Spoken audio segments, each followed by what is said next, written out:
We are this close.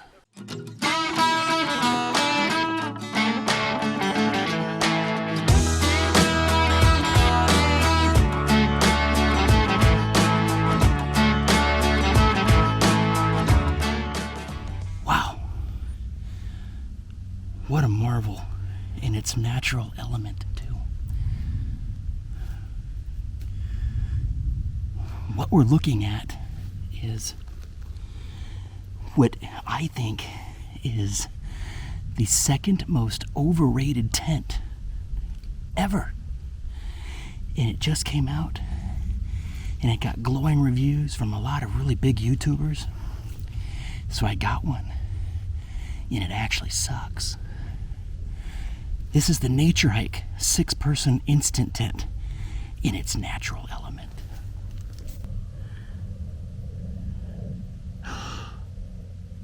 Look at it.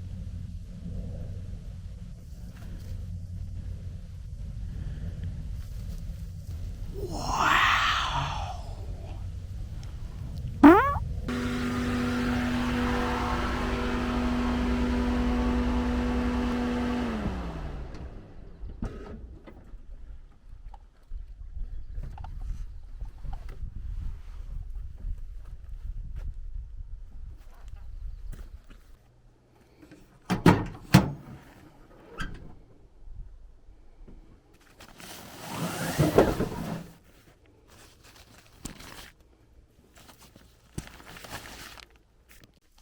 Welcome to the reset. My name is Chad. I'm glad you came along. That little skit I just did crawling on the ground, I didn't realize there was a bed of really big angry ants. And yeah, I got bit like 30 times. So that'll be fun. Yeah, it's been a while, first and foremost. Thanks for being patient. Life has just been chaotic. The noodle hasn't been feeling too good, and what works best for me is getting out here and doing videos and getting a little bit of nature's medicine. That being said, we're up on the Mogollon Rim in north central Arizona. Scott's going to be here, and your favorite, Keith, is also going to be here. It's your boy again, the player chef. My goal on this video is to do something a little different, and that is I want to showcase a few things in my arsenal of camping gear. And I've got a lot of camping gear, but and I'm not saying that to brag. I mean, it's no secret companies send us YouTube people items and a lot of more flops. But over the years, I have acquired some things that when I was purchasing them, I thought they were going to be a game changer, like revolutionary, and make my life easier, because in part of all the great reviews that I was seeing online about them and from other YouTubers. So I'm gonna go over 3 or 4 things that I have purchased in that scenario that actually turned out to be awful, and things that I would not recommend buying, and would say that contrary to popular belief, this is not a great item. It's actually a, well, not so great item. And number 1 on that list is this. So if you've been watching my videos, you know my my troubles that I've had with quick, easy, instant tents. I've done a few videos on the Coleman instant tent with the WeatherTech. Terrible. We have got water everywhere. That's the number 1 most overrated tent on, I think, since tents existed. But in a very close tie, a good second placeholder there is this one, and it's relatively new. It's only been out for a few months. This is the Naturehike 6-person instant pop-up tent. Now, Naturehike is a Chinese company, and they are known for making pretty decent gear. You know, like One Tigress and a couple others out of China have done me very well. Naturehike is one of them. This tent, not so much. When they announced this tent, it got a lot of raves and a lot of reviews, and a lot of people were sent these tents. They make a 4-person, they make a 6-person, they make, I think, even a 10-person. So there's 3 different sizes. This is the middle size right here. And I'm not going to do a full review of it right here, but what I will tell you is it's not instant. It takes about 5 minutes to 10 minutes to set up, especially if you're by yourself. The rainfly is especially cumbersome. The good things about this tent right off the bat are the actual fabric. It is a 150 Oxford denier, which is really good. That's outstanding. It's waterproof. It is crazy raining outside, like a major thunderstorm. We're getting major hail now, so this is the ultimate test. It does hold up to weather, so there's that. However, the quality control is lacking. The threads are good, the zippers are decent, and the seam tape is good. There's not everything is seam tape. I would have liked to have seen more seam taped. The biggest issues when it comes to quality control that I've had with this tent, and I'll put some pictures up here in some past video. This is, by the way, the 3rd time I've used this tent. The 3rd time in the past about month. And the 2nd trip I just had this one here that I'll show you right now. 2nd time using this tent. 2nd time only. And this happens.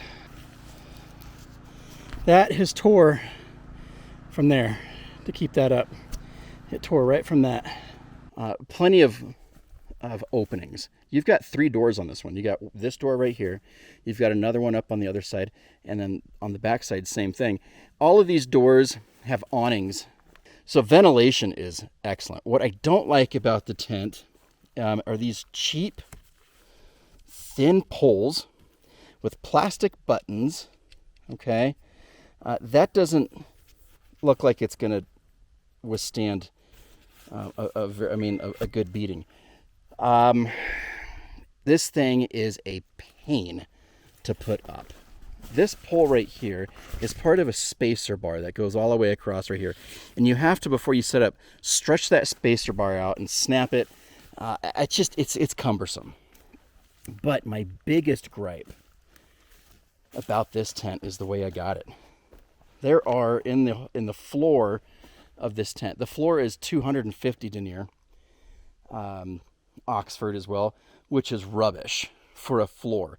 It would be great if it were like a backpacking tent or a 1 or 2 person tent where you're trying to conserve weight. But for a family-sized tent for 6 people, a 250 denier floor is junk. You've got to have a footprint when you're setting this tent up. It's non-existent. The Coleman had a thick a PVC like tub on it. It ran circles around this. But this one came to me, and after the first trip, I already had numerous pinholes in the floor. Not good. The big thing is there's also holes right here, and I've got tape on them right now. I'll put some pictures up so you can see it. There's a massive tear in this mesh right here. A massive tear in this mesh right here. There's 2 or 3 separate holes in this here. There's holes in the rainfly. Just not good quality assurance on that thing. And all of those things are pretty like astronomical. They're dumbfounding considering this tent is almost $300. For a tent of that price with good material, I expected a lot better quality control and a lot better, like the skeleton I was expecting more out of. So this one is a no-go. I would not recommend this tent. I would keep looking. For the same price, I could get a T4 hub gazelle tent, which I'm going to do, that sets up in less time.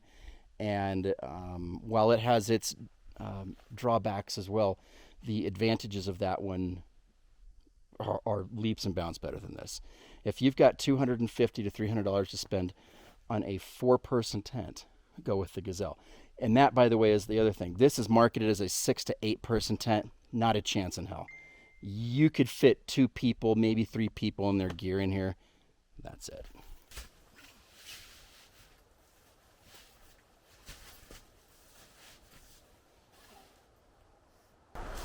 Which brings us to the number 2 item on my list. Something I got because my Coleman Comfort Smart cot that I really liked finally had seen its last trip. It was starting to fall apart. And I highly recommend that cot for certain reasons. It's got springs along the side as opposed to tension bars. So I looked all over the place, and I thought I found the perfect cot. It also is a Coleman. The reviews were pretty good on it. And why I went with this one in particular was that it was a little longer, it was a little wider, and it only had 3 sets of legs on it. Legs on each end and legs in the middle, which meant I could put it in the back of the truck when I have the Napier or the Kodiak, and it would fit. All these other cots had multiple rows of legs on them, and I wouldn't have been able to get the cot over the wheel well. So I settled on this. This is the Coleman Trailhead 2 cot, and let me tell you, I hate using this cot. I remember when I first got this, and Amazon dropped it off at my door, and I picked up the box and I was like, this isn't the right thing. Guys, this cot weighs 22 pounds. 22 pounds in this bag. It is insanely heavy, and that's not even the beginning. Once it's fully assembled, yeah, it works all right. But as you're about to see, getting this thing put together is mind-blowingly difficult. And I wish I had read the reviews a little bit more on this. My God, I'm ready. I'm not ready to show you this because I'm already getting an anxiety thinking about it. But for what it's worth, let's go and I'll show you why this is garbage and not great.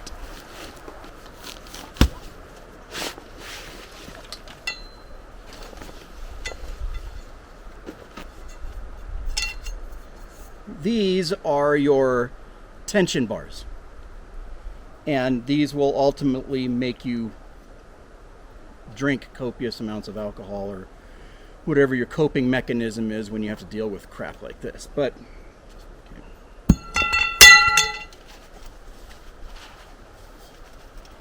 Cot itself folds up pretty nice.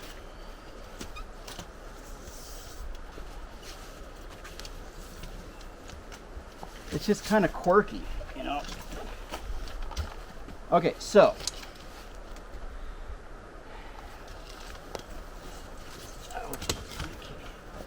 the first tension bar goes in pretty easy.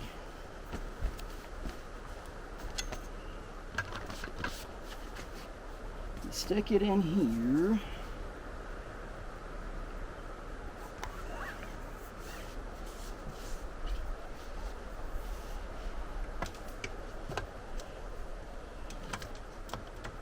Okay. The tension bar, there's these little notches on both sides here. Those are going to go in these notches on either side, okay? But it's not that easy. You have to make sure that the short end matches on that end.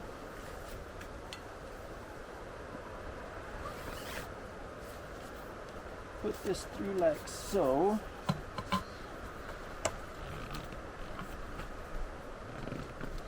And this is where you realize, wow, that's going to take a lot of pulling, right?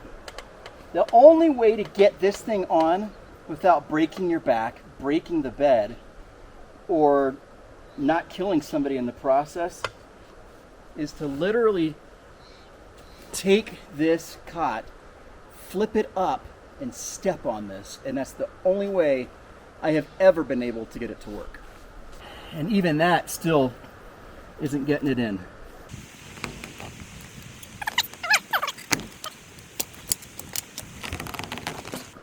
And it's still not in. It's ridiculous. Oh, snapped out.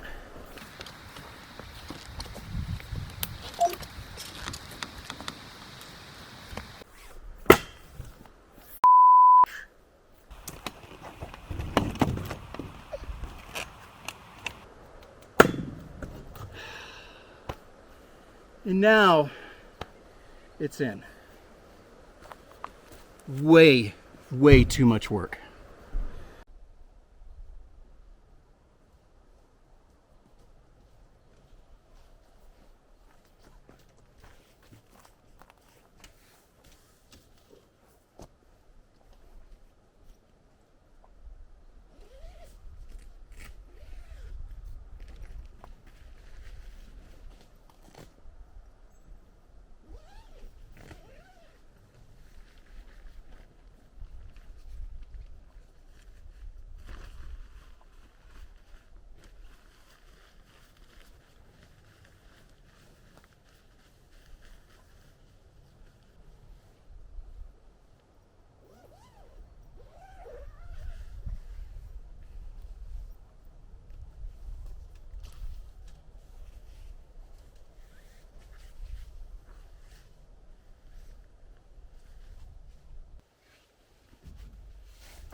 Scott and Keith just called on the radio and said they're about an hour away. So I'm going to start working on processing some wood for our fire. Which leads me to another thing that I think was really overrated, and a lot of people swear by it, but it's just not for me. I don't really like it all that much, and I don't use it that much. And this is going to be controversial. I know there's going to be comments about this down below because some people like are real big fanboys of this, and it is the Silky Gomboy saw. Here's the thing.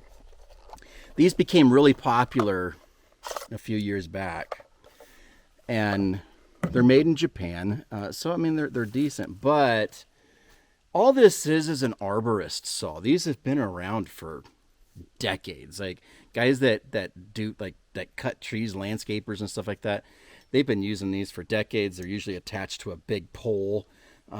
They've just entered the the bushcraft scene a few years ago, and people started raving about it. Here's my problem is, and they make a plethora of different sizes of this thing. My issue with this is, first and foremost, is this is not a quality blade. Just about everybody I know, and that's not an exaggeration, everybody I know that has one of these has snapped the tip off of their Silky Gomboy. In fact, it usually happens within the first or second use. The other problem I have with this is that when you're sawing with it, you're only cutting the wood with the backstroke. When you're doing your forward stroke, it's ineffective. I mean, I can literally, rub this along my hand. On that forward stroke, it doesn't do anything. It's not until you pull back that it actually grips and starts cutting the wood. I will say when it is cutting, it's very effective and it's quick. However, a better alternative, if I could do it all over again, and I will, would be just to get a folding saw. And a lot of people call these folding saws. The folding saw that I'm referring to is this one right here. That is just as good. It's just as compact, and I think would better suit my needs. And on the topic of processing wood, especially if you're car camping, I'm not usually going to use a silky gomboy. I'm going to do like real bushcraft men do and use a chainsaw, and a purple one at that.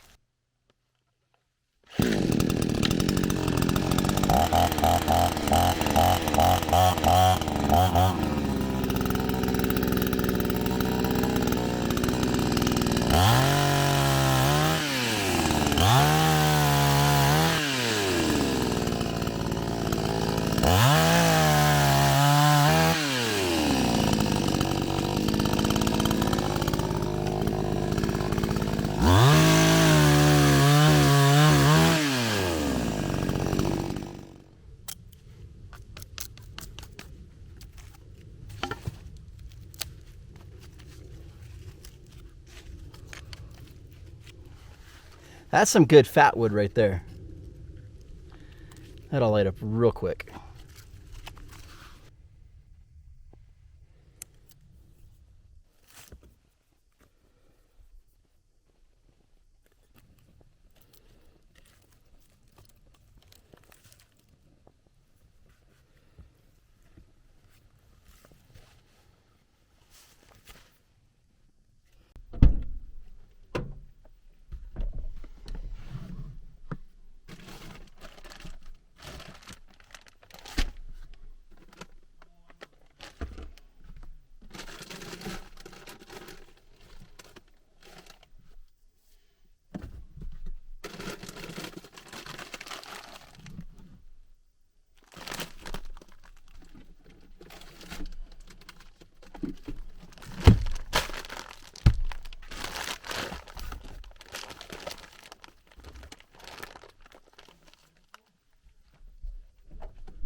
It's no crawfish etouffee. Mighty good.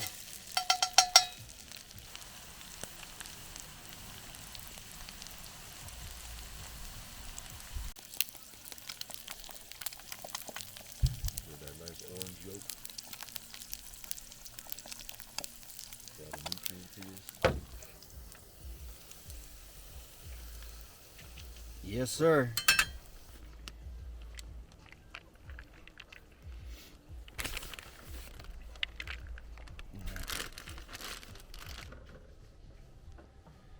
There he is.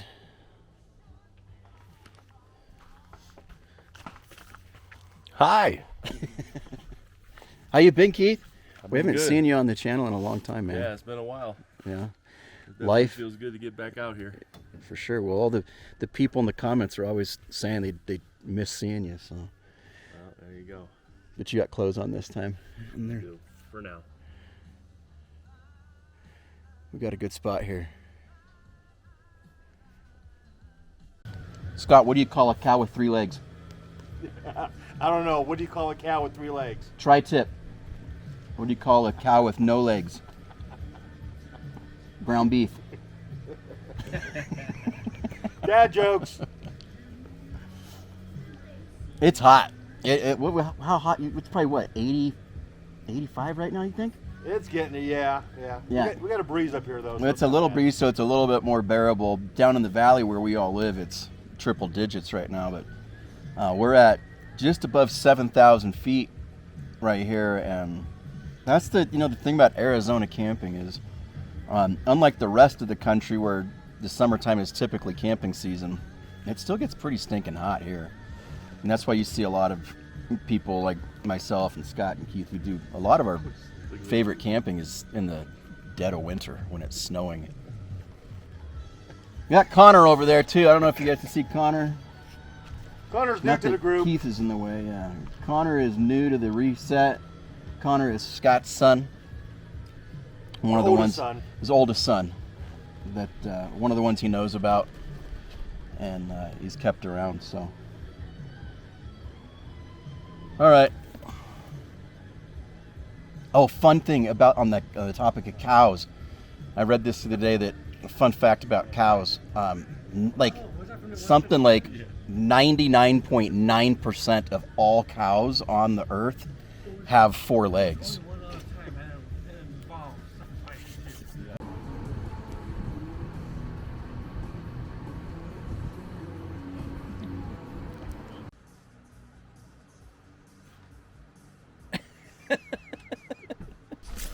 Okay, so I just went over some things that I thought that were really great that turned out to be garbage.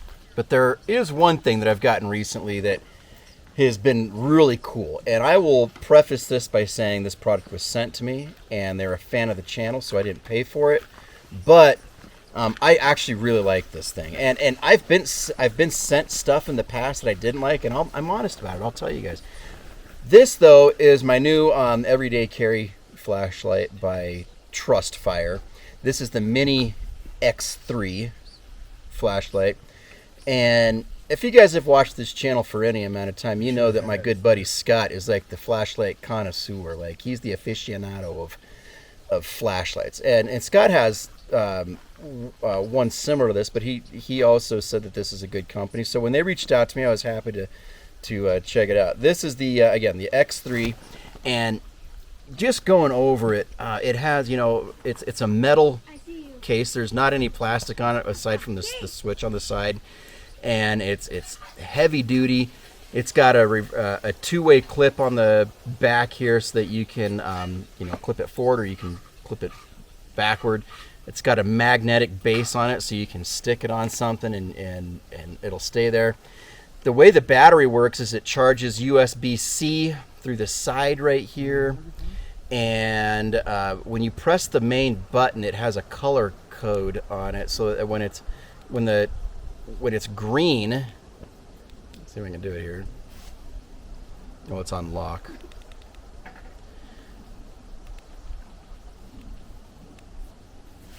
So it's green right now. That means that the battery is good. It'll go to yellow when it's on medium battery, and it'll go to red when the battery is getting low. I've charged this once since having it, and I've used it on 3 trips already, so it's got a pretty decent battery life. The cool thing that makes this one stand out from a lot of the other lights on the market right now is it has a few different unique features in it, in that when this is in the far upright position and you hold the button down, you get a laser pointer. Now you probably can't see it on there. I'm trying to show you. Yep, there you go. Yeah. A little laser pointer in the top position, and that thing goes pretty far out, especially when it's dark. And in the middle position, when you push the button, you get the front firing light. It has 3 intensities on there, with the highest one being 1050 lumens, which is more than enough.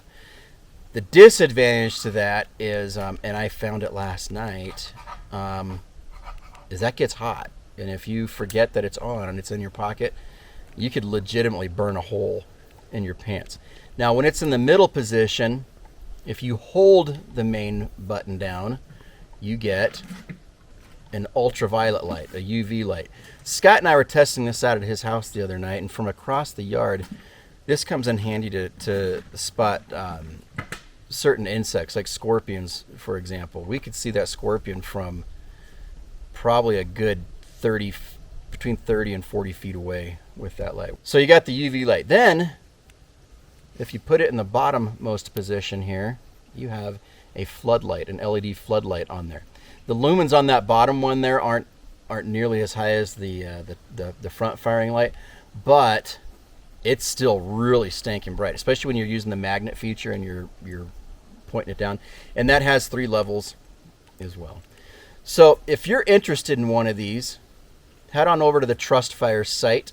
I believe they're having a sale on it right now. $71.99 is what this goes for right now on Trustfire. If you look certain times of the year, they go as low as like $65. But yeah, go. I highly recommend it. It's a good light, and it's become my everyday carry. The Trustfire Mini X3. Thanks, guys, for sending this to me. All right, Scott, you're always. Oh, look at this. Got us some sausages, Italian sausage, onions, and peppers going on here And you got a burger in the other one. for the youngin. Yeah. Sammy, we haven't seen you in a while. Hi. You were like 2 years younger last time he was on the channel. Oh, yes, sir. Sammy burger.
That's what she said.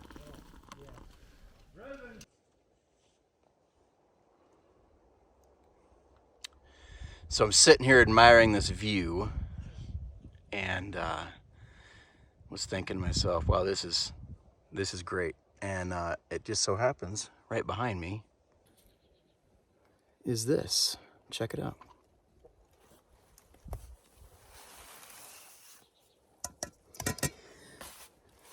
And we're not going to disturb those, but we obviously know what they are out here in the middle of nowhere. I'm assuming a husband and a wife. And what a great homage to them. Don't know who you are, but what a great spot that your family members put you up here on the Mogollon Rim, looking out over this pretty spectacular view. That's neat. Oh, gunpowder? Yeah. See, this is the other way. This is the bushcraft way of starting a fire. We don't need no ferro rods here. No, we use gasoline and a Bic lighter. Did you ever see him do a gun? Fire in the hole. It's a little late. Hold up.